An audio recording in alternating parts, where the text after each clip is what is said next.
في بيوت أذن الله أن ترفع ويذكر فيها اسمه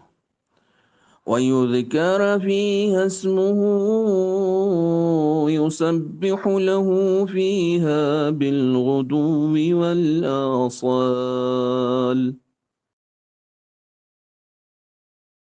أعوذ بالله من الشيطان الرجيم. بسم الله الرحمن الرحيم.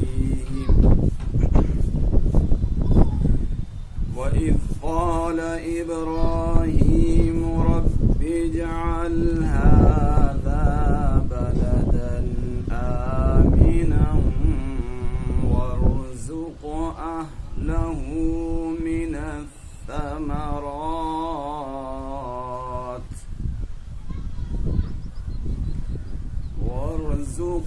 أهله من الثمرات من آمن منهم بالله واليوم الآخر. قال ومن كفر فأمتعه قليلا ثم أضطره إلى عذاب النار وبئس المصير.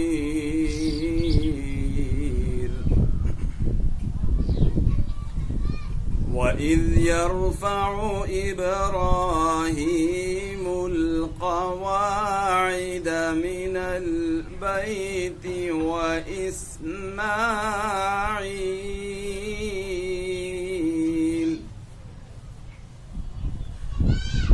ربنا تقبل منا إنك أنت السميع العليم.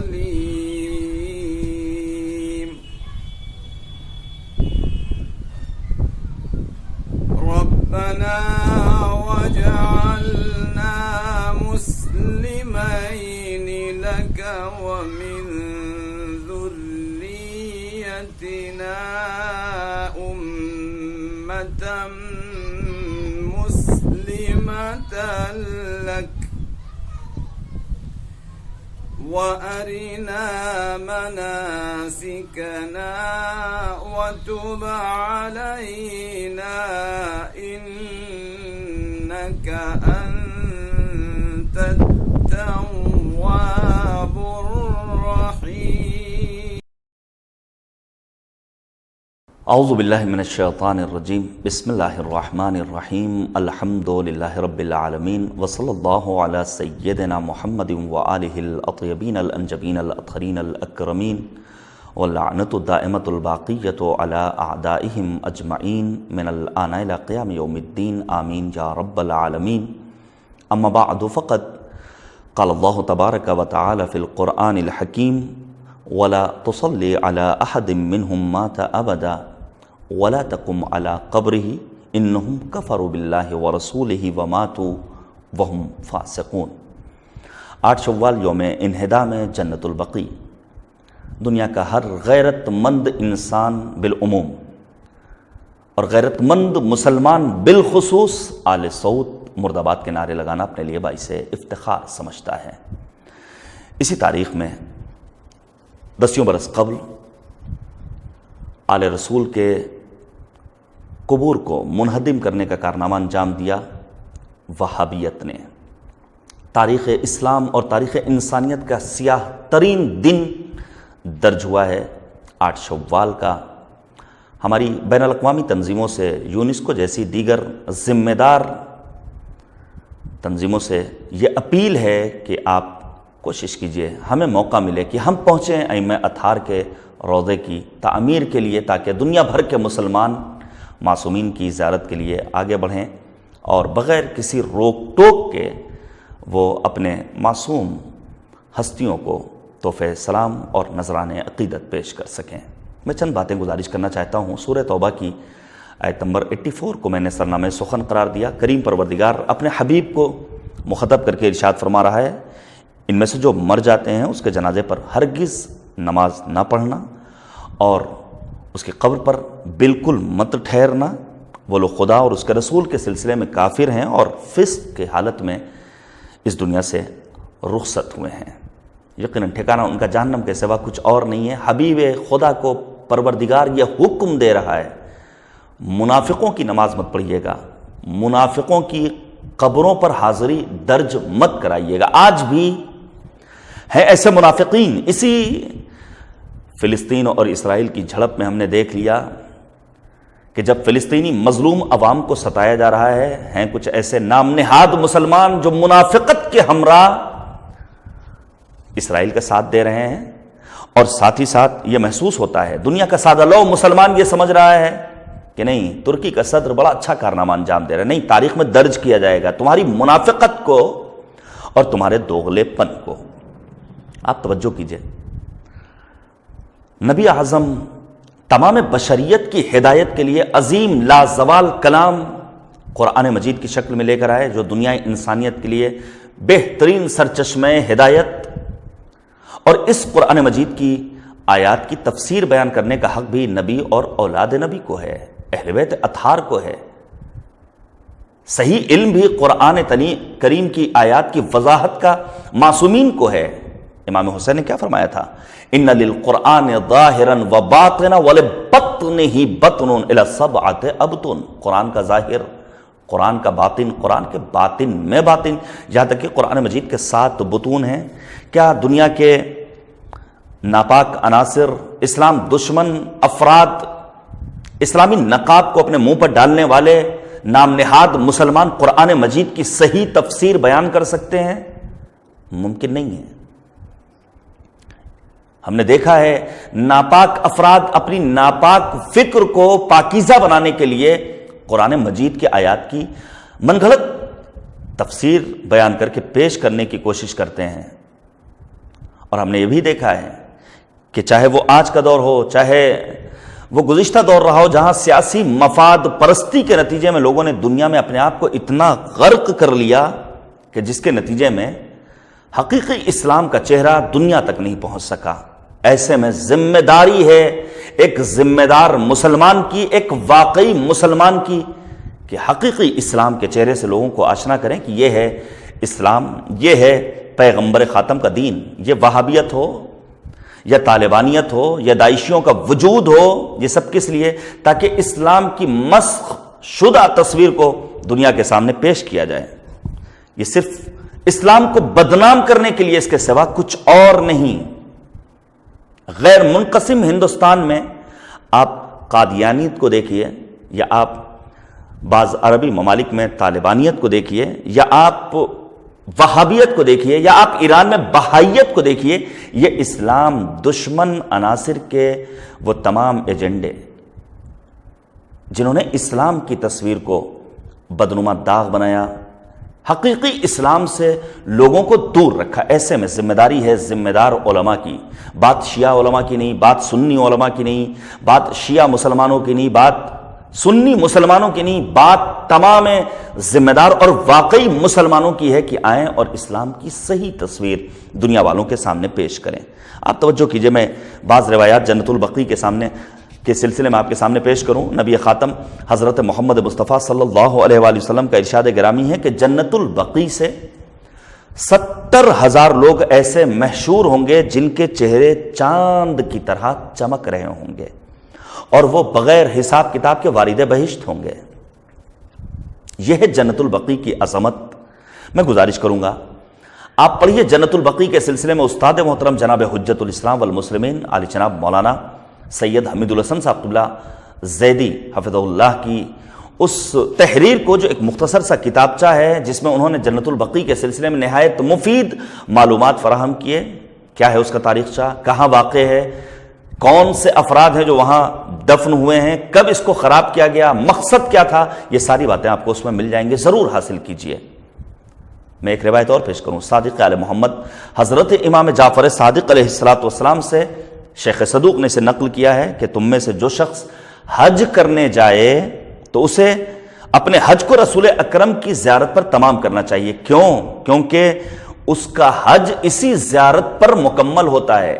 حج کرنے والا حاجی جب جاتا ہے تو زیارت قبر پیغمبر پر پہرا. سعودی عرب کی حکومت کے وہ زرخرید پولیس اہلکار مسلمانوں کو زیارت کرنے کی اجازت نہیں دیتے ہیں, جنت البقیع تک جانے کی اجازت نہیں دیتے ہیں.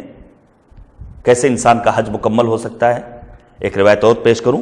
علامہ مجلسی رحمۃ اللہ تعالی علیہ کہتے ہیں کہ عبداللہ ابن عباس سے نقل ہوا کہ رسول اکرم نے فرمایا, جو شخص بقیع میں حضرت امام حسن مجتبی علیہ السلام کی زیارت کرے اس کا قدم پورے صراط پر ثابت رہے گا جبکہ دوسروں کے قدموں میں لغزش پیدا ہوگی.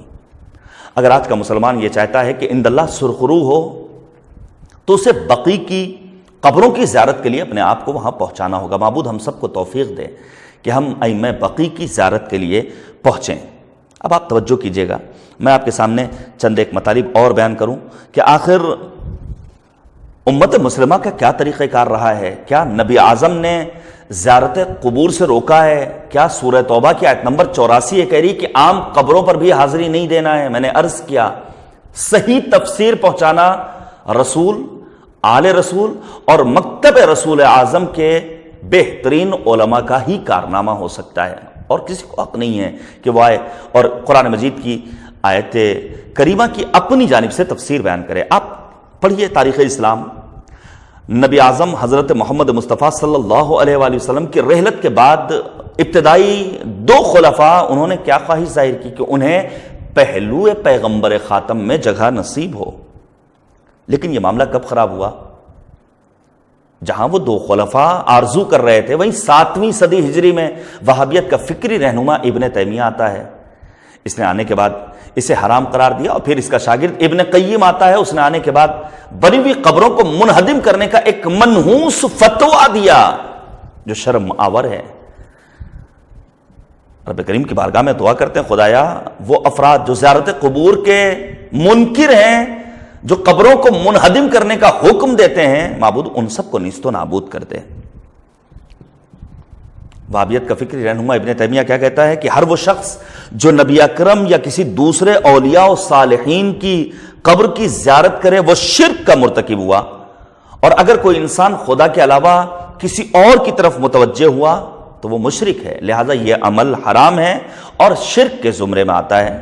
میں گزارش کروں گا اہل سنت برادران بھی پڑھیں اپنی کتابوں کو, چاہے وہ سنن ابن ماجہ ہو, چاہے وہ سنن نسائی ہو یا دیگر معتبر کتابیں. زیارت قبور کے سلسلے میں متعدد روایات موجود ہیں. مفہوم کیا ہے؟ مفہوم یہ ہے کہ زیارت قبور سے دنیا سے دلبستگی میں کمی ہوتی ہے.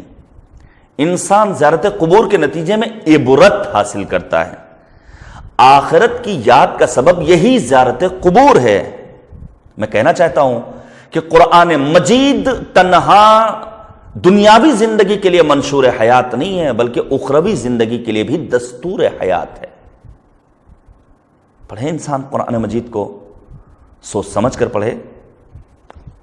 علامہ امینی رضوان اللہ تعالی علیہ نے زیارت قبور کے سلسلے میں متعدد احادیث کو یکجا کیا. ان میں ایک روایت پیش کروں. روایت بھی ہے جناب ابو ذر غفاری سے, ایسا جلیل القدر صحابی جس کے لیے پیغمبر نے کہا تھا ابو ذر صدیق هذه الامہ, اس امت کے صدیق ابو ذر غفاری ہیں. جناب ابو ذر کہتے ہیں کہ نبی خاتم نے مجھے نصیحت کی کہ زور القبور, اے ابو ذر قبروں کی زیارت کے لیے جاؤ, تذکر بہل آخرہ, تاکہ اس کے ذریعے تم اپنی آخرت کو یاد کر سکو.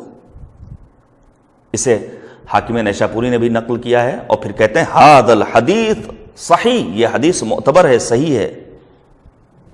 بہت سارے علماء ایسے گزرے ہیں جنہوں نے ابن تیمیہ کے فکر کی تردید کی ہے, جن میں چند ایک نام لوں. تقی الدین شافعی, عبداللہ ابن احمد حنبلی, نور الدین سمہودی, ابن حجر حیثمی شافعی, محمد ابن علی شوکانی, اور نہ جانے کتنے ایسے افراد. البتہ یہیں پر میں کہنا چاہوں گا زیارت قبور فقط مردوں کے لیے نہیں, خواتین بھی قبروں کی زیارت کے لیے جا سکتی ہیں. سیرت ام المؤمنین عائشہ اس بات کی بیانگر ہے. ابن ابی ملیکہ کہتے ہیں کہ رأیت عائشہ تزور قبر اخیہا عبد الرحمن ومات بالحبشہ وقبرہ بمکہ. کیا کہتے ہیں؟ میں نے دیکھا کہ ام المؤمنین عائشہ اپنے بھائی کی قبر کی زیارت کے لیے جاتی تھیں. بنت پیغمبر، شجنت المصطفیٰ، صدیقہ طاہرہ، جزو رسالت حضرت فاطمہ زہرا سلام اللہ علیہا کے بارے میں کیا ملتا ہے؟ ان فاطمہ کانت تزور قبر امہا حمزہ کل جمعۃ فتصلی وتبکی عندہ. ہر شب جمعہ جاتی تھیں اپنے چچا جناب حمزہ کی قبر کی زیارت کے لیے. سب سے پہلے کس نے زیارت قبر کو منع کیا ہے؟ میں ایک روایت اور پیش کروں اور بات کو دھیرے دھیرے ختم کروں. ابو صالح سے نقل ہے اور یہ بھی حاکم نیشاپوری نے نقل کیا ہے. حاکم نیشاپوری کا انتقال کب ہوا ہے؟ تقریباً سن 405 ہجری میں. کہتے ہیں کہ ایک دن مروان ابن حکم نے کیا دیکھا کہ کسی شخص نے اپنی صورت کو قبر پیغمبر پر رکھا ہوا ہے. وہ تیزی سے دوڑتا ہوا وہاں پہنچا اور اس سے آ کر پوچھتا ہے کہ تم کیا کر رہے ہو؟ آپ جانتے ہیں یہ کون تھا؟ یہ قبر پیغمبر پر اپنا رخسار رکھنے والا کوئی اور نہیں تھا سوائے جناب ابو ایوب انصاری کے.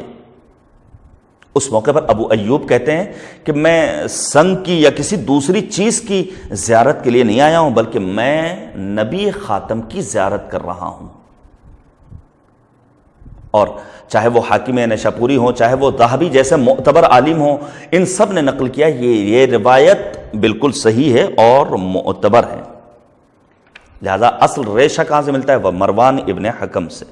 میں باتوں کو چھوڑتے ہوئے آخر میں صرف اتنا کہوں گا کہ آج ہیں ایسے افراد جو زیارت قبور کے سلسلے میں نازبہ الفاظ، بےہودہ روایات کو پیش کرتے ہیں، جعلی احادیث کو بیان کرتے ہیں، جبکہ جنت البقیع ایک ایسا قبرستان ہے جہاں نہ فقط یہ کہ ائمہ اطہار معصومین بلکہ ازواج پیغمبر، اصحاب پیغمبر، جن میں جناب عثمان ابن مظعون جیسا معتبر صحابی، ایسا صحابی جس کے لیے پیغمبر خاتم نے ایک عجیب و غریب جملہ فرمایا. عثمان ابن مظعون اتنے معتبر ہیں نبی کی نگاہ میں. جب فرزند رسول کی رحلت ہوئی خدا سے دعا کرتے ہیں خدایا میری اس اولاد کو عثمان ابن مظعون کے ساتھ مشہور فرما. یہ ان کا اعتبار ہے. بہرحال غیرت مند مسلمان ہر سال 8 شوال کو پوری دنیا میں صدائے احتجاج بلند کرتے ہیں. گزشتہ برس کی طرح اس برس بھی ہمارا یہ احتجاج آن لائن ہو رہا ہے. سوشل میڈیا پر ذمہ دار علماء کے بیانات آ رہے ہیں. غیرت مند ذمہ دار مسلمان اپنے غم و غصے کا اظہار کر رہے ہیں اور ساتھ ہی ساتھ بین الاقوامی تنظیموں کو خطاب کر کے کہتے ہیں، چاہے اس میں یونیسکو ہو، چاہے عرب لیگ ہو، چاہے OIC ہو، اس جیسی دیگر تنظیموں سے ہم سب کا یہی مطالبہ ہے. ہم ان کی توجہ مبذول کراتے ہیں اور عالمی انسانی حقوق کمیشن کی بھی ہم توجہ چاہتے ہیں کہ یہ وہابیوں پر دباؤ ڈالیں کہ زیارت قبور کی اجازت دی جائے. اگر خود تعمیر نہیں کر سکتے ہیں تو ہمیں موقع دیا جائے.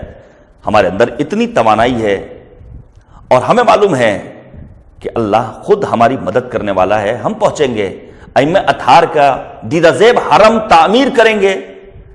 اور یاد رکھیے اگر آج وہابیت اپنے موقف سے پیچھے نہیں ہٹا تو ٹھیک ہے، تم جان لو دنیا کے بڑے بڑے ظالموں کو ہم نے دیکھا ہے کیا ہوا ان کا ٹھکانہ. قارون عبرت بن گیا، فرعون عبرت بن گیا، ابو مسلم منصور کے ہاتھوں قتل ہو کر ہمارے لیے عبرت بن گیا. تم بھی عبرت بنو گے.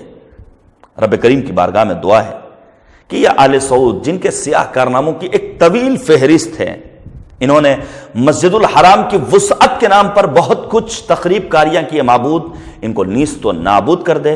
اور پھر آل سعود مرد آباد کے نعرے کے ساتھ میں اپنی گفتگو کو یہیں پر تمام کرتا ہوں. خدا حافظ.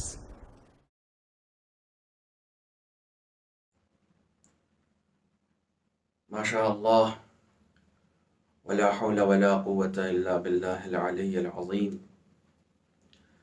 حسبنا اللہ ونعم الوکیل، نعم المولا ونعم النصیر. اعوذ باللہ من الشیطان الرجیم. بسم اللہ الرحمن الرحیم. الحمد للہ رب العالمین والعاقبۃ للمتقین. صلی اللہ علی سیدنا محمد وآلہ الطیبین الطاہرین. اما بعد فقد قال الامام المہدی علیہ الصلاۃ والسلام عجل اللہ تعالی فرجہ الشریف اکثر الدعاء بتعجیل الفرج فإن ذلك فرجکم۔ برادران ایمانی، یہ ویبنار جو اس وقت آپ آن لائن دیکھ رہے ہیں، یہ مظلوموں کی حمایت میں منعقد کیا گیا ہے۔ اس وقت ساری دنیا میں جو سو کالڈ سپر پاور طاقتیں ہیں، جو ویسٹرن کیپٹلزم ہے، جو سامراجی نظام ہے، وہ کہیں نہ کہیں خاص طور پر مسلمانوں کو ٹارگٹ بنا رہا ہے،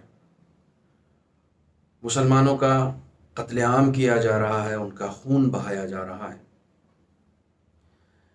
میں نے عنوان آپ کی خدمت میں بتایا ہے، یہ سب کا سب صرف اور صرف مظلوم کی حمایت میں ہو رہا ہے۔ یہ ویبنار جسے آپ دیکھ رہے ہیں، چونکہ ظالموں کی بالادستی ہے، میڈیا ظالم کے ہاتھوں میں ہے، قلم بکے ہوئے ہیں، زبانیں خریدی جا چکی ہیں، ایسے دور میں صرف وہی مظلوموں کی حمایت میں آواز اٹھا سکتا ہے جس کا واسطہ، جس کا رابطہ محمد و آل محمد علیہ الصلوۃ والسلام سے ہوگا۔ مولا کائنات کی وصیتوں میں یہ ملتا ہے کہ آپ نے اپنے دونوں فرزندوں سے یہ کہا کہ کونا للظالم خصما وللمظلوم عونا،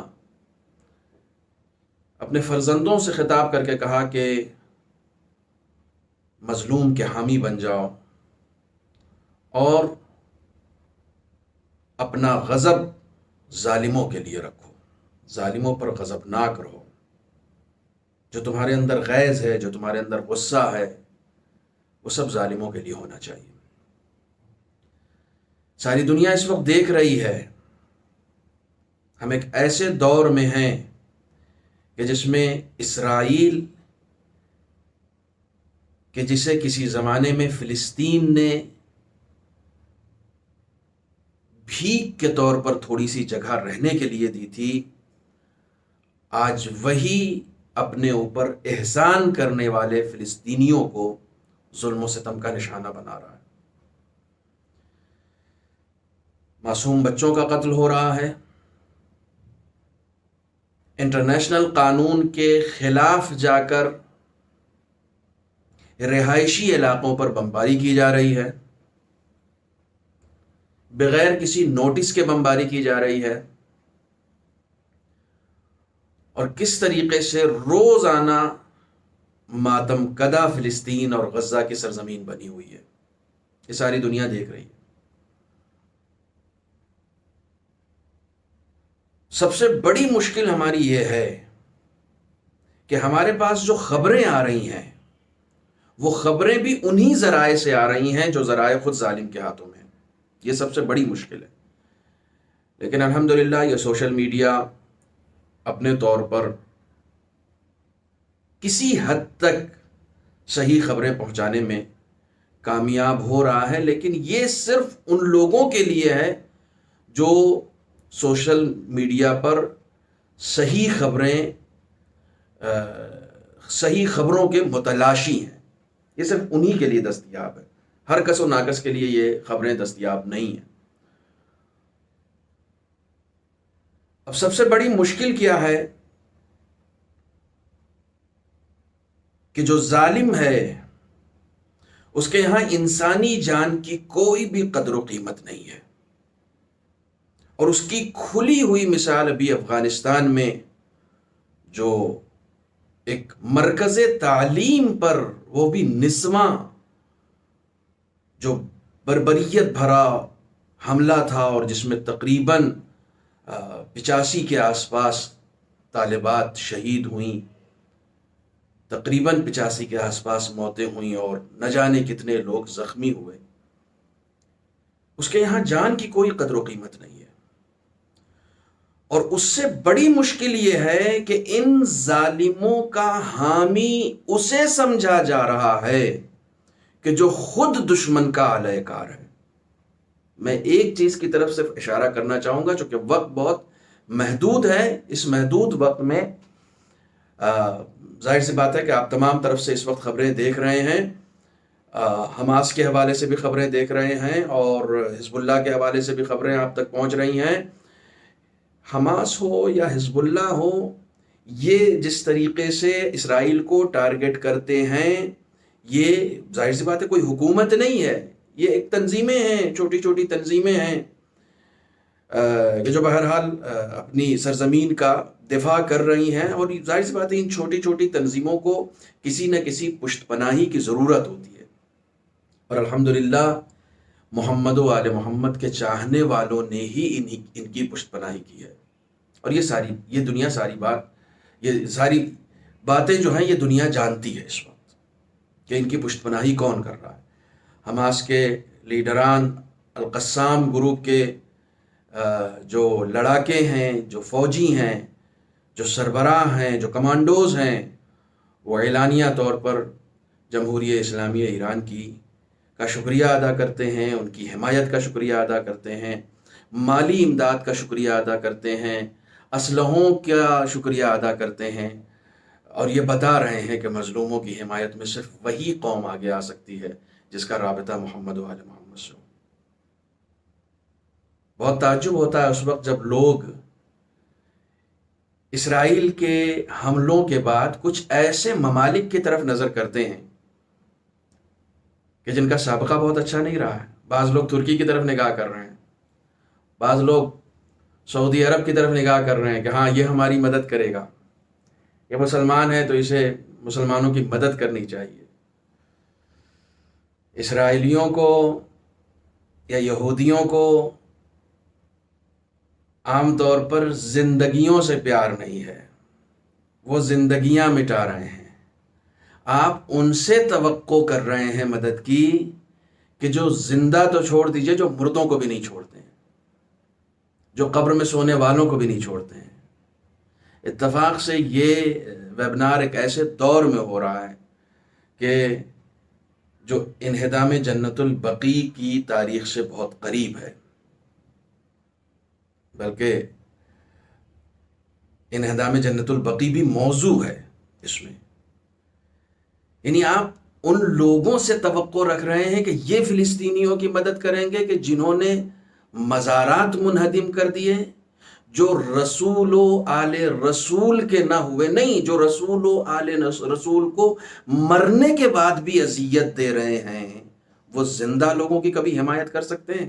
یہ وہ لوگ ہیں جن کے ضمیر مردہ ہو چکے ہیں، لہٰذا ان سے کسی طرح کی توقع کرنا اس وقت بالکل فضول ہے۔ خاص طور پر سعودی عرب سے کسی طرح کی توقع فضول ہے، جو ظاہر سی بات ہے کہ ہر قدم پر اسرائیل کو اپنا آقا اور مولا سمجھ رہا ہے۔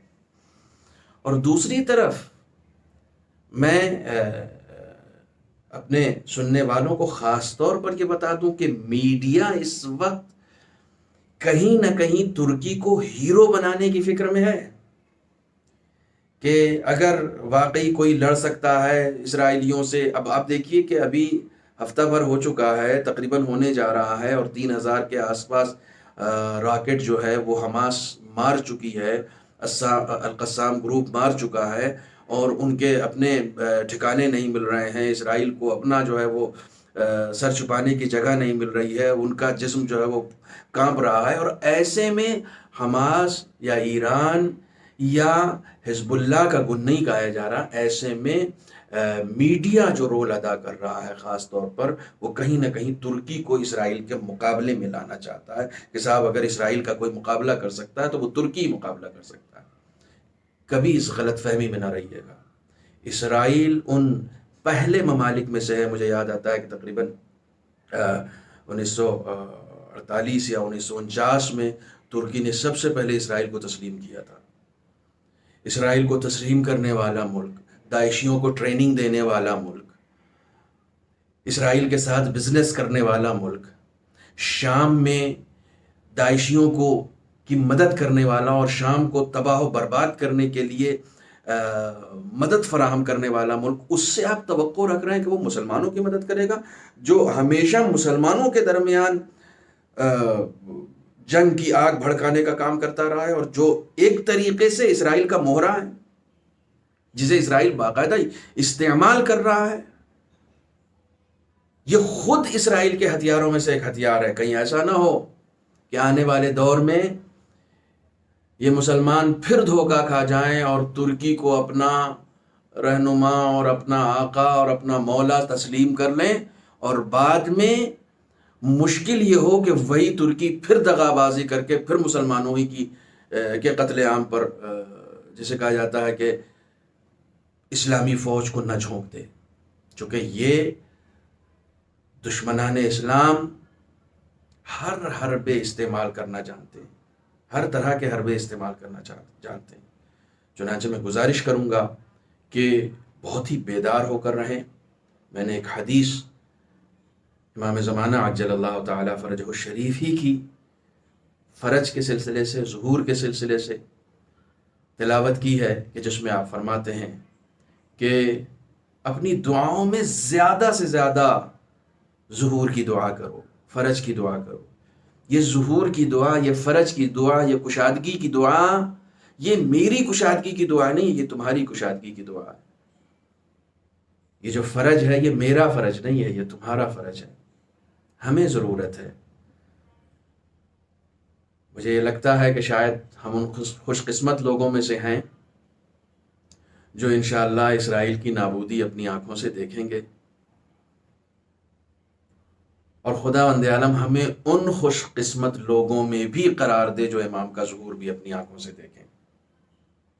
چونکہ 10 منٹ کا ہی وقت ہے، لہٰذا میں دیکھ رہا ہوں کہ تقریباً 12 یا 13 منٹ ہو چکے ہیں۔ میں اس سے زیادہ وقت آپ کا نہیں لینا چاہوں گا، اور میں گزارش کروں گا کہ بیدار ہو کر رہیں، امام کے ظہور کے لیے تیار رہیں، ہر لمحہ ہر نفس اپنے آپ کو آمادہ کریں، تزکیہ نفس کے ذریعے سے، تقویٰ کے ذریعے سے، پرہیزگاری کے ذریعے سے امام کے قلب کو خوش کریں، مظلوم کا ساتھ دیں، ظالم سے برات کا اعلان کریں، اور صرف گھر نہ بیٹھے رہیں۔ اگر گھر میں بیٹھے ہوئے بھی ہیں تو چاہے فیس بک کا استعمال کر رہے ہوں، جتنے بھی سوشل میڈیا کا آپ استعمال کر رہے ہیں، اس سوشل میڈیا کے ذریعے سے حقائق کو پہنچانے کی کوشش کریں، افواہوں کو نہیں، حقائق کو پہنچانے کی کوشش کریں۔ حقائق کو پہلے پہچانیں، ایکسپرٹ سے پوچھیں، اور اس کے بعد پھر پہنچائیں۔ پہلے پہچانیں پھر پہنچائیں۔ ہمارے ایک بہت بڑی مشکل یہ ہے کہ ہمارے پاس جو کچھ بھی آتا ہے وہ سب کچھ جو ہے وہ فوراً پہنچا دیا جاتا ہے، فوراً پہنچائے نہیں۔ ظاہر سی بات ہے کہ ایک تفصیلی گفتگو ہو جاتی، لیکن میں بہرحال اس طرف نہیں جانا چاہتا ہوں۔ یہ جو جنگ چھیڑی گئی تھی، یہ داعش کی جنگ جو چھیڑی گئی تھی، یہ سارا سب کچھ جو آپ دیکھتے ہیں، جو علماء ممبروں پر بیان کرتے ہیں کہ صاحب یہ جو کچھ شیرازی گروپس کے ذریعے سے جو لعن طعن کی جاتی ہے اہل سنت کے مقدسات پر، یہ ساری چیزیں اسرائیل کی نیتیوں سے جڑی ہوئی ہیں، یہ ساری چیزیں جڑی ہوئی ہیں، اور ان کے اوپر بھی ایک پورا ویبنار ہونا چاہیے، پورا سیمینار ہونا چاہیے، پوری کانفرنس ہونی چاہیے کہ کیسے جڑی ہوئی ہیں، کیسے سیریا کو تباہ کیا جا رہا تھا، کیوں کیا جا رہا تھا۔ کیونکہ سیریا واحد ملک ہے کہ جس کے ذریعے سے حزب اللہ کو بھی رسد پہنچتی ہے اور حماس کو بھی رسد پہنچتی ہے۔ حزب اللہ سیریا واحد ملک ہے کہ جہاں پر ایران کی حمایت والی حکومت ہے، ایران کی حامی حکومت ہے۔ اسے برباد کرنا مقصد تھا۔ قاسم سلیمانی نے اسے بچایا تھا، قاسم سلیمانی نے ان داعشیوں کو بھگایا تھا کہ سیریا اپنے ہاتھ سے نہ جانے پائے، کیونکہ سیریا چلا گیا تو پھر یہ اسرائیلی حاوی ہو جائیں گے۔ ظاہر سی بات ہے، یہ 2 گروہ جو اس وقت لڑ رہے ہیں اسرائیل سے، وہی 2 گروہ اگر ناکام ہو گئے تو پھر کون لڑے گا؟ لیکن ہاں، امام خمینی نے ایران کا انقلاب آتے ہی القدس فورس بنا دی تھی، اور یہ فورس جب بنی تھی تب تو اسرائیل ہزاروں کلومیٹر دور تھا، لیکن قاسم سلیمانی کے کارناموں سے اب اسرائیل صرف سینکڑوں کلومیٹر پر رہ گیا ہے، اور انشاءاللہ خدا وہ دن ہمیں ضرور دکھائے گا کہ ہم اپنی ان آنکھوں سے اسرائیل کی نابودی ضرور دیکھیں گے۔ وآخر دعوانا ان الحمدللہ رب العالمین۔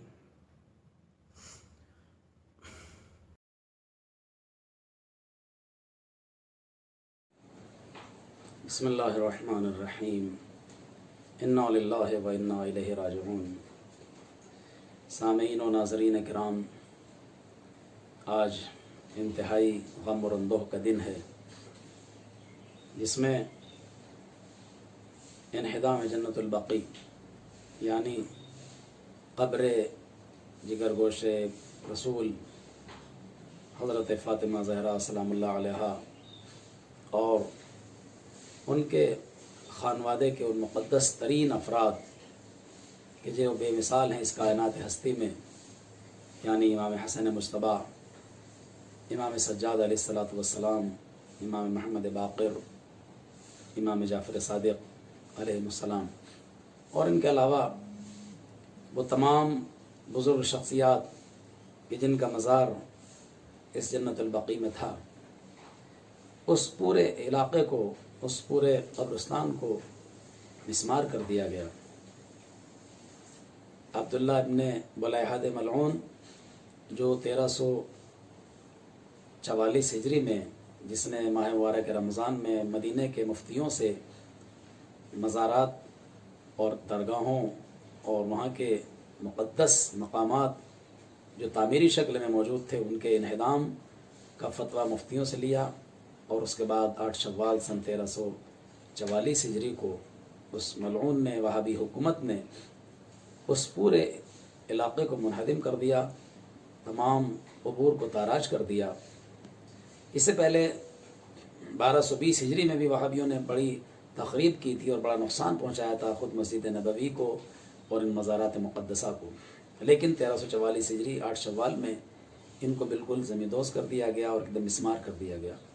ان کے تمام تبرکات کو جو انتہائی قیمتی تھے، بیش قیمت تھے، ان کو لوٹ لیا گیا اور سرکاری خزانے میں ڈال دیا گیا۔ کتنا افسوس ہے کہ اپنے عالیشان محل رکھتے ہیں جن میں بہت جگمگ ہے، بے پناہ روشنی ہے، ہر طرف روشنی ہی روشنی ہے، مگر افسوس قبر رسول، قبر بنت رسول اور قبر ائمہ معصومین علیہ الصلوۃ والسلام بے چراغ ہے۔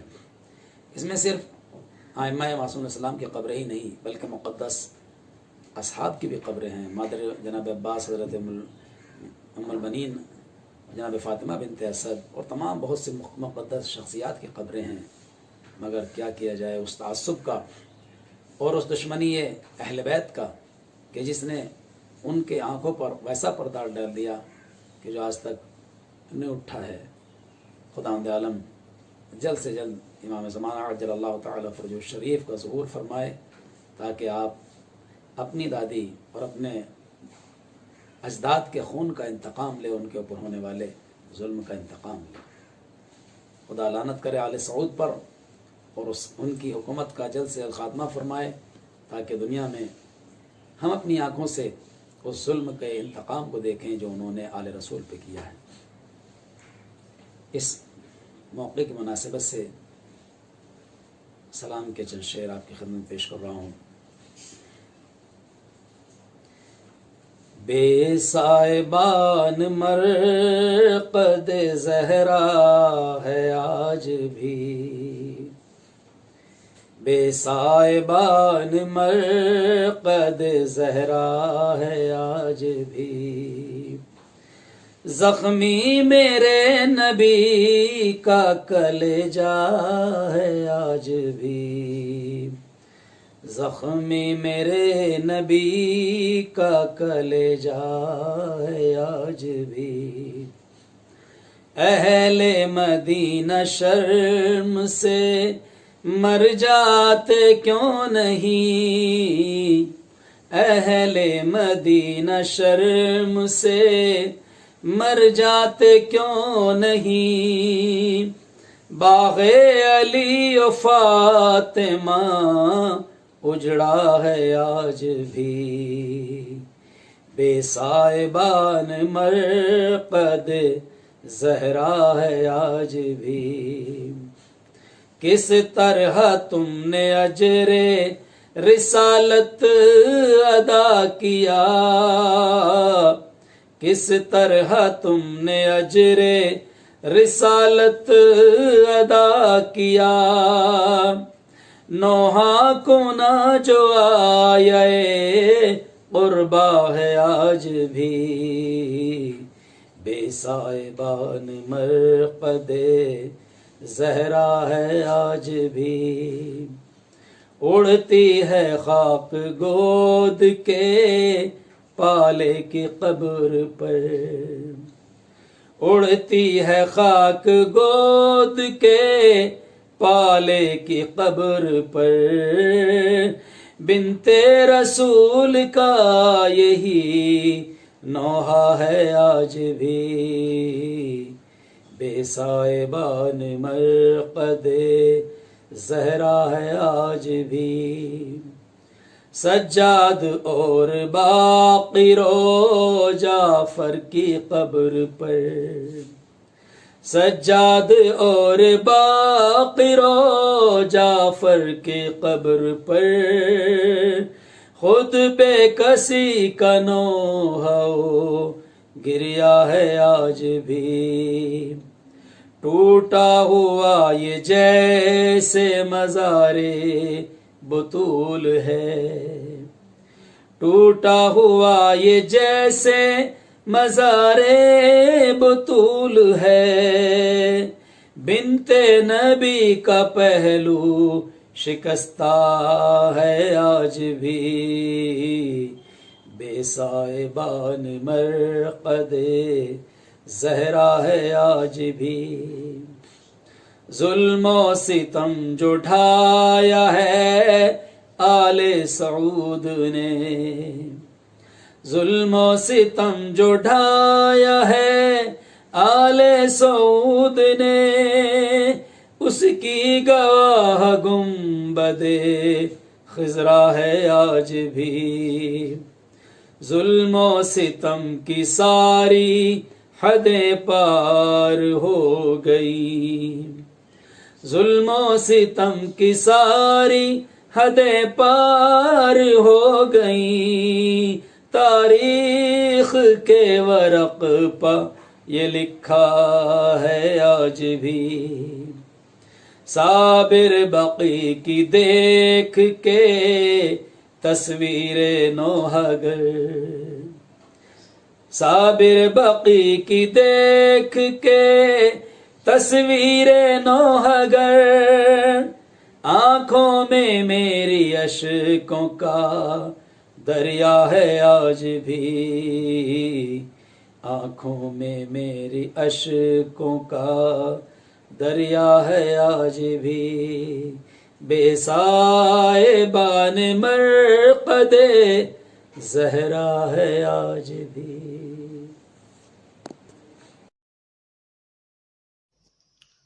لا حول ولا قوة الا باللہ العلی العظیم، حسبنا اللہ ونعم الوکیل، نعم المولا ونعم النصیر۔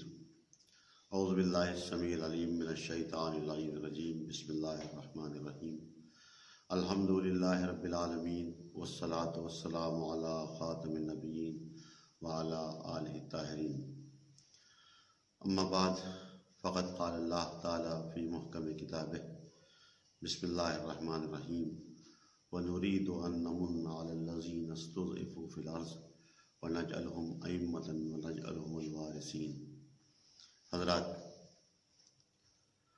انہدام جنت البقیع کے موقع پر مظلومین عالم کی حمایت میں یہ پروگرام خاص طور پر عصر حاضر میں ڈھائے جانے والے مظالم ارض فلسطین، سرزمین یمن اور سرزمین افغانستان بار بار خون سے رنگین کی جا رہی ہے۔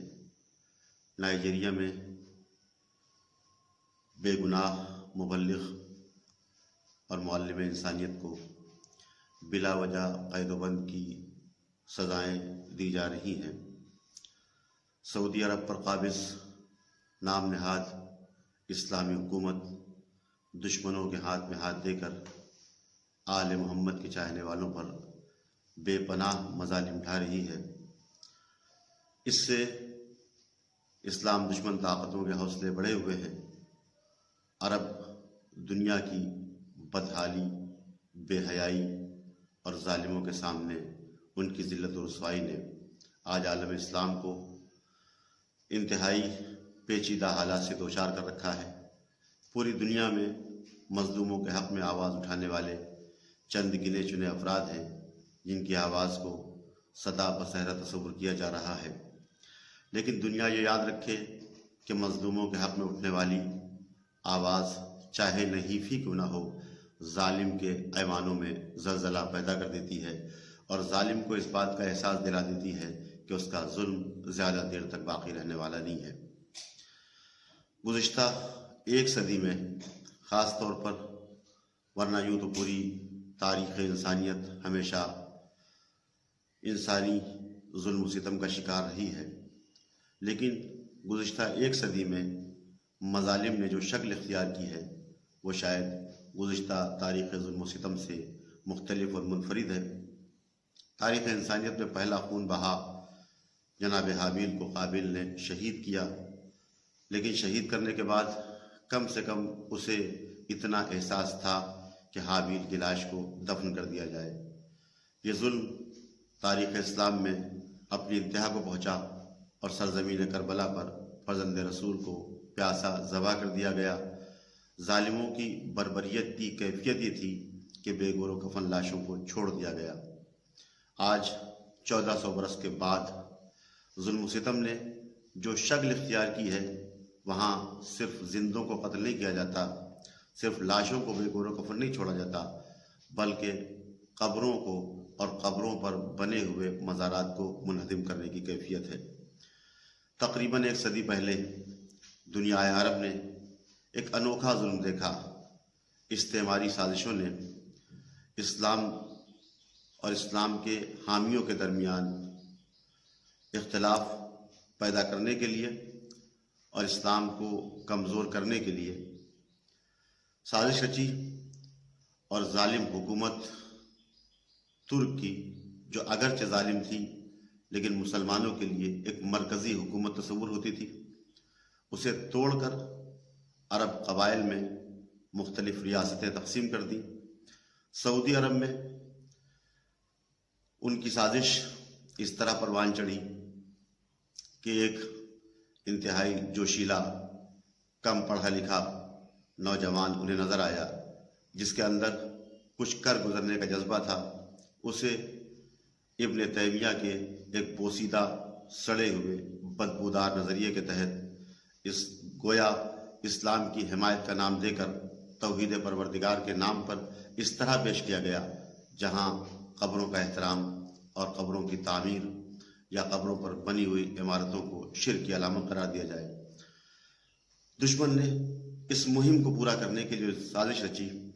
ایک طرف محمد ابن عبد الوہاب کی دینی قیادت کو پروان چڑھایا، دوسری طرف دریا کے حاکم سعود کو، جو حقیقت میں اپنے علاقے کا قذاق اور ڈکیت تھا، اقتدار سونپ کر دین اور سیاست کو دو حصوں میں بانٹ دیا جس سے ہمیشہ ہمیشہ کے لیے مسلمان کمزور ہو جائیں۔ ان دونوں نے مل کر اپنی طاقت کو ثابت کرنے کے لیے سب سے پہلے حرم پیغمبر پر حملہ کیا اور بقی میں مدفون اولاد رسول کے مزارات مقدسہ کو منہدم کر دیا۔ اصحاب رسول، ازواج رسول، اولاد رسول کے مزارات کے علاوہ نہ جانے کتنی مقدس عمارتیں، اسلامی جنگوں کی مقدس مساجد، سب کو مسمار کر کے گویا اسلامی ثقافت کو نقصان پہنچانے کی کوشش کی گئی۔ 100 سال پہلے دشمنوں کی یہ سازش آہستہ آہستہ آگے بڑھنے لگی۔ مسلمانوں کے قبلہ دوم یعنی خانہ کعبہ پر حملہ کرنے کے بعد، حرم نبوی پر قابض ہونے کے بعد دشمن نے محسوس کیا کہ اب مسلمان کمزور ہو گئے ہیں، لہذا قبلہ اول اور فلسطین کی سرزمین پر یہودیوں کو قابض کر دیا گیا۔ ابتدائی مرحلے میں انتہائی کمزور یہودی جو جرمن کے ستائے ہوئے تھے، بھیک کے نام پر تھوڑی سی زمین مانگ کے وہاں بسے، لیکن آہستہ آہستہ اپنے اقتدار کو پھیلانا شروع کیا، فلسطینیوں کو بے گھر کر کے ان کی زمینوں پر قبضہ کرتے رہے، اور آج تقریباً 73 سال گزر گئے، فلسطینی اپنے خانہ و کاشانہ سے بے گھر، ویران اور اجڑی ہوئی زندگی بسر کرنے پر مجبور ہیں۔ جو تھوڑا سا علاقہ فلسطینیوں کے ہاتھوں آ سکا، اس پر بھی اگرچہ پوری طرح اسرائیل قابض ہے، لیکن اس علاقے پر بھی آئے دن فلسطینیوں پر، عورتوں پر، بچوں پر مظالم ڈھائے جاتے رہتے ہیں۔ مسلمانوں کے قبلہ اول پر یہودیوں کا قبضہ ہے، نماز پر پابندی ہے، اور اگر ادھر سے ذرہ برابر کسی طرح کی جنبش ہوتی ہے تو ادھر سے مظالم کی انتہا شروع ہو جاتی ہے۔ چنانچہ ابھی چند دنوں سے فلسطینیوں پر، بے گناہ فلسطینیوں پر حملوں کا سلسلہ جاری ہے۔ پوری دنیا خاموش تماشائی بنی ہوئی ہے، چند گنے چنے افراد کی طرف سے آواز احتجاج بلند ہو رہی ہے۔ اس موقع پر دنیا عرب اور نام نہاد مسلم حکومتوں کی خاموشی در پردہ استعماری سازشوں کو پروان چڑھانے کا ذریعہ ہے۔ دنیا دیکھے کہ کس طرح بے گناہ بچوں کو خاک و خون میں غلطاں کیا جا رہا ہے، کس طرح ان کی زمین پر قبضہ کر کے نسلوں کو برباد کر دیا گیا۔ کاش دنیا کا ضمیر زندہ ہوتا اور اس کے اندر فیصلہ کرنے کی طاقت ہوتی۔ دنیا یہ سمجھتی کہ غاصب کون ہے، مظلوم کون ہے، ظالم کون ہے، ستایا کسے جا رہا ہے۔ فلسطین پر حملوں کے درمیان آئے دن اس طرح کی خبریں بھی سننے میں آتی رہتی ہیں کہ دنیا کے مختلف گوشہ و کنار میں آل محمد کے چاہنے والوں کے اسکولوں پر، مسجدوں پر، امام بارگاہوں پر خودکش حملے کی صورت میں بے گناہ نمازیوں، بے گناہ عزاداروں اور بے گناہ معصوم بچوں اور بچیوں کو شہید کیا جاتا ہے۔ بظاہر ایسی حرکتیں اسلام کے نام پر مسلمانوں کے ذریعے انجام پاتی ہیں، حقیقت میں دنیا وہابیت کی طرف سے اٹھنے والے یہ قدم اسلام کو کمزور کرنے کا ذریعہ ہیں، دشمنان اسلام کی سازشیں ہیں، اور پوری دنیا اسلام گویا ایک دوسرے کے ساتھ مل کر اسلام کو نقصان پہنچانے کے درپے ہے۔ اگرچہ اس درمیان کچھ واقعی خدا والے بندگان صالح بھی ہیں جو دشمن کی آنکھوں میں آنکھیں ڈال کر ظالم کو اس کے ظلم کا مزہ چکھانے کے لیے آمادہ اور تیار ہیں۔ پوری دنیا میں جہاں بھی انسانیت کو ستایا جاتا ہے، مظلوموں پر ظلم کیا جاتا ہے، رہبر انقلاب اسلامی حضرت آیت اللہ العظمیٰ خامنئی اور مراجع کرام کی طرف سے اس کے حق میں، مظلوموں کے حق میں آواز اٹھائی جاتی ہے، اور مظلوموں کو گویا یہ سہارا دیا جاتا ہے کہ تم تنہا نہیں ہو۔ خاص طور پر ارض فلسطین جہاں آئے دن مسلمانوں کو ستایا جاتا ہے، اس فلسطین کی تنہا حمایت اگر کوئی ملک کھل کے کر رہا ہے تو وہ صرف اور صرف اسلامی جمہوریہ ایران ہے۔ دنیا یاد رکھے کہ ظلم کتنا بھی بڑھ جائے، آخر اسے مظلومیت کے سامنے گھٹنے ٹیکنا پڑتے ہیں۔ ظلم آخر سزا پا کے رہتا ہے۔ یہودیت اپنے تمام مظالم کے ساتھ فنا ہوگی، اور یہودیت کی ہاتھوں میں ہاتھ دیے ہوئے اس کی غلامی کا دم بھرنے والی سعودیت بھی ایک نہ ایک دن اپنے انجام کو پہنچے گی۔ قبلہ اول بھی آزاد ہوگا، اور مسلمانوں کا قبلہ خانہ کعبہ بھی آزاد ہوگا، حرم نبوی بھی دشمنوں کے شر سے آزاد ہوگا، اور انشاءاللہ جنت البقیع میں دوبارہ انتہائی عظیم الشان روضے تعمیر ہوں گے۔ پوری دنیا اسلام انشاءاللہ ایک پرچم تلے امن و امان کی زندگی بسر کرے گی، دشمنوں کے مظالم کی شام ہوگی، اور آل محمد کے چاہنے والوں کی زندگی میں ایک نئی صبح نمودار ہوگی، جہاں دنیا عدل و انصاف کے ساتھ ایک دوسرے کے شانہ بشانہ زندگی بسر کرے گی۔ اور انشاءاللہ ہمارا یہ انتظار اس وقت مکمل ہوگا جب زمانے میں عدل و انصاف قائم کرنے والا ہمارا امام، جو غیب میں رہ کر ہر طرح کی حمایت، ہر طرح کی نصرت اور مدد فرما رہا ہے، وہ ایک دن حجاب غیب سے باہر نکل کر دنیا ظلم و ستم کو، اس کے ظلم کا مزہ چکھا کر پوری دنیا میں عدل و انصاف قائم کرے گا۔ آج آل محمد کے مزارات کو منہدم کرنے کے لیے دشمن نے جو سب سے بڑی سازش رچی ہے، وہ دین اور اسلام کے نام پر توحید کا پرچم لہرانے کے لیے، گویا شرک سے بچانے کے لیے آل محمد کے مزارات کو منہدم کیا ہے۔ لیکن عزیزان گرامی، اگر دنیا متوجہ ہو اور واقعی اسلامی پیغامات پر عمل کرے تو قرآن مجید میں حیات کی طرح سورہ ملک میں موت کی خلقت اور موت کے پیدا کرنے کا تذکرہ ہے، اور موت بھی فنا کا نام نہ ہوتے ہوئے ایک زندہ حقیقت ہے۔ گویا پروردگار عالم یہ بتانا چاہتا ہے کہ جس طرح زندہ انسان مخلوق پروردگار ہے، اس کا احترام ہے، اسی طرح موت کے بعد بھی انسان اسی احترام کا قائل رہتا ہے۔ مر کے کوئی انسان نہ پتھر بن جاتا ہے، نہ مٹی کا ڈھیر بن جاتا ہے، نہ اس کے لیے کسی بھی طرح کی بے احترامی کا قائل ہوا جا سکتا ہے۔ قبروں پر تعمیر کے سلسلے میں اگر انسان قرآن مجید کی آیات کو دیکھے تو سورہ مبارکہ کہف کی 21ویں آیت میں اصحاب کہف جس غار میں ہیں، جب دنیا کے افراد اس غار کی زیارت کے لیے پہنچے تو قرآن مجید نے اس کی منظر کشی کی ہے۔ وَكَذَلِكَ آثَرْنَا عَلَيْهِمْ لِيَعْلَمُوا أَنَّ وَعْدَ اللَّهِ حَقٌّ وَأَنَّ السَّاعَةَ لَا رَيْبَ فِيهَا۔ خداوند عالم نے ان کو آگاہ کیا تاکہ وہ جان سکے کہ خدا کا وعدہ سچا ہے اور قیامت آنے والی ہے۔ اذ یتنازعون بینہم امرہم، جب ان لوگوں نے آپس میں اختلاف کیا، فقالوا ابنوا علیہم بنیانا، ان میں سے ایک جماعت نے کہا کہ ہم اس پر عمارت بنائیں گے۔ ربہم اعلم بہم، خداوند عالم بہتر جانتا ہے ان کے حالات کو، انہیں بہتر سمجھتا ہے۔ قال الذین غلبوا علی امرہم، لیکن اس کے برخلاف وہ لوگ جو اپنے امور پر غالب تھے، ان لوگوں نے کہا لنتخذن علیہم مسجدا، ہم اس غار پر جہاں اصحاب کہف آرام کر رہے ہیں مسجد اور عبادت گاہ تعمیر کریں گے۔ خداوند عالم نے قرآن مجید کی اس آیت میں اصحاب کہف کی جہاں آرام فرما رہے ہیں اس جگہ پر 2 گروہوں کے ذریعے عمارت تعمیر کرنے کا تذکرہ کیا ہے۔ ایک گروہ صرف عمارت تعمیر کرنا چاہتا ہے، جبکہ دوسرا گروہ عمارت کو عبادت گاہ کی صورت میں تعمیر کرنا چاہتا ہے۔ دلچسپ یہ ہے کہ خداوند عالم نے دونوں گروہوں کا تذکرہ کرنے کے بعد کسی بھی گروہ کی مذمت نہیں کی۔ گویا قدرت کی نظر میں جہاں مقدس شخصیتیں آرام فرما رہی ہوں وہاں عمارت بنائی جا سکتی ہے، چاہے وہ سادی عمارت ہو، چاہے اس عمارت میں عبادت پروردگار انجام دی جائے۔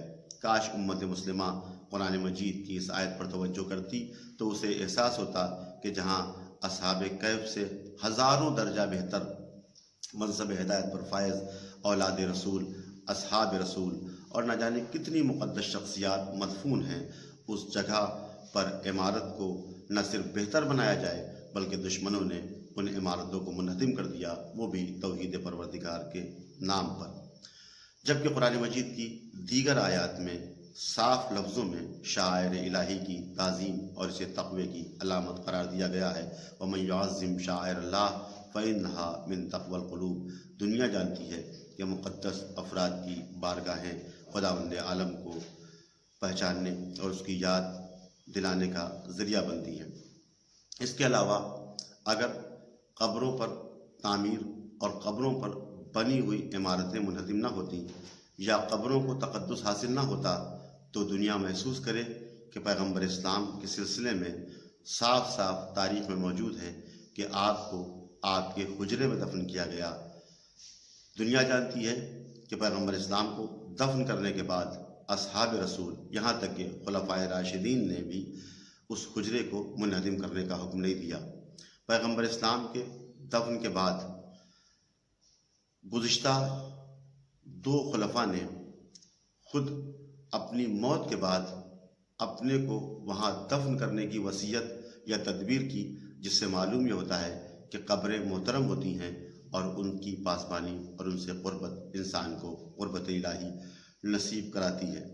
اس کے بعد بھی جب بھی وہ حجرہ بوسیدہ ہونے لگا، تاریخ میں ایسے شواہد موجود ہیں کہ اسے بار بار تعمیر کیا جاتا رہا۔ تقریباً پوری تاریخ اسلام میں ہمیشہ مقدس شخصیتوں کی قبروں پر قبے اور مزارات بنے رہے، لیکن دنیا برا کرے ابن تیمیہ کا تقریباً 7ویں صدی میں یہ شخص پیدا ہوا۔ اس نے سب سے پہلے قبروں کے عدم احترام کا فتویٰ دیا، لیکن اس کا فتویٰ صرف فتوے کی حد تک تھا، کسی نے اس پر عمل نہیں کیا۔ لیکن اس کے شاگرد ابن قیم نے